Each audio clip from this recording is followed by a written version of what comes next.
Pour conclure notre voyage au sein de la cybercriminalité, nous allons nous intéresser aux principaux types d'attaques apparus ces dernières années et auxquels vous pourriez être confrontés. Premièrement, les attaques dites en profondeur.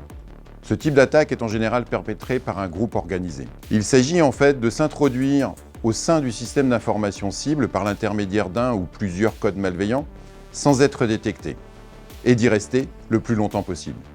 Très souvent, ce type d'attaque n'est pas détecté avant plusieurs mois. Il s'agit, en règle générale, dans la grande majorité des cas, d'obtenir et de voler des informations sensibles de l'entreprise visée. Ce type d'attaque peut coûter très cher à ces entreprises, notamment par la perte d'avantages compétitifs obtenus par des investissements importants. On trouve ensuite le vol de données personnelles. Ce type d'attaque est aujourd'hui très largement médiatisé. En effet, il ne s'écoule pas une semaine sans que les médias ne se fassent le relais d'une de ces attaques. Il s'agit ici pour les cybercriminels de s'introduire dans les bases de données de leurs victimes et d'y voler l'ensemble des données personnelles. On se trouve ainsi face à un vol massif de données pouvant affecter des millions de personnes. Une fois volées, ces données vont être revendues sur le dark web et pourront être utilisées pour mener d'autres types d'attaques ou d'arnaques, de type phishing, chantage ou encore tout type d'escroquerie à la vente à distance. Très courant également, les ransomware et chantage. Tout comme pour les vols de données personnelles, ces attaques sont à la fois très fréquentes et très médiatisées. Le principe consiste en l'introduction d'un code malveillant, le rançongiciel, qui va bloquer les machines infectées en chiffrant les données qu'elles contiennent et en fournissant également les instructions de paiement de la rançon. On trouve ensuite les escroqueries au faux virement. L'arnaque la plus connue de ce type est l'arnaque au président. Une escroquerie au faux virement vise à tromper intentionnellement une personne en utilisant différents types de moyens frauduleux, comme l'usage d'une fausse identité, d'une fausse qualité et la mise en œuvre d'un scénario destiné à corroborer le mensonge, avec comme objectif d'obtenir le versement volontaire de fonds par l'intermédiaire de virements bancaires.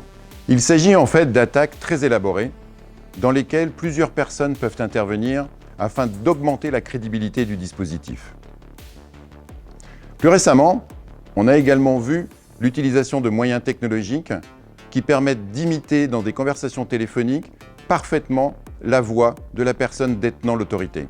C'est ce qu'on appelle des deepfakes. Ce type d'attaque peut avoir des conséquences dramatiques pour les entreprises visées, pouvant même les conduire à la faillite si les sommes détournées sont trop importantes. Vient ensuite l'escroquerie au faux support technique. L'escroquerie au faux support technique consiste à perturber la victime par l'affichage intempestif de fenêtres indiquant la présence d'un virus ou encore un problème grave survenu sur le système d'exploitation de la machine, avec comme objectif de l'amener à contacter une soi-disant assistance technique. L'objectif est d'extorquer de l'argent à cette victime pour la réalisation de ce prétendu dépannage. Une fois la dite intervention terminée, la victime sera amenée à effectuer un paiement, soit par carte bancaire ou par virement. En cas de refus, le pirate pourra même menacer de bloquer définitivement le système. On a également les escroqueries à la Covid-19. Ces dernières années ont vu la multiplication de ces attaques. Exploitant la peur et la demande d'informations suscitées par la pandémie, de nombreuses attaques ont vu le jour. Des campagnes de phishing avec comme sujet la Covid-19, incitant les personnes à cliquer sur des liens frauduleux, arnaques aux faux tests, aux faux médicaments, chantage et extorsions diverses, etc. Citons également l'arnaque à la fausse amitié. Dans ce type d'attaque, l'escroc va prendre le temps de tisser des liens avec sa victime au travers d'une fausse identité et des réseaux sociaux. Lorsque le lien avec la victime est suffisamment fort, l'escroc va lui soutirer de l'argent en lui demandant son aide. Terminons par ce qu'on appelle la sextorsion. La sextorsion est une attaque en vogue ces dernières années. En fait, les criminels vont envoyer des emails de façon massive dans lesquels ils prétendent détenir des vidéos intimes de leurs victimes obtenues par le piratage de leur ordinateur, notamment de leur webcam. Ils vont réclamer une rançon en bitcoin.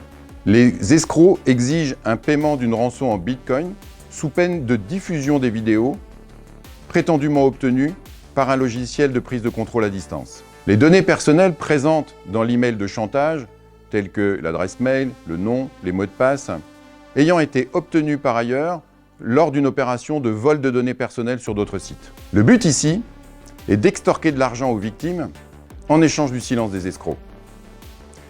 Il s'agit d'une attaque de type ingénierie sociale. En réalité, l'auteur ne détient aucune vidéo. Il agit sur le ressort psychologique en mentionnant des données personnelles, crédibilisant son email et son chantage.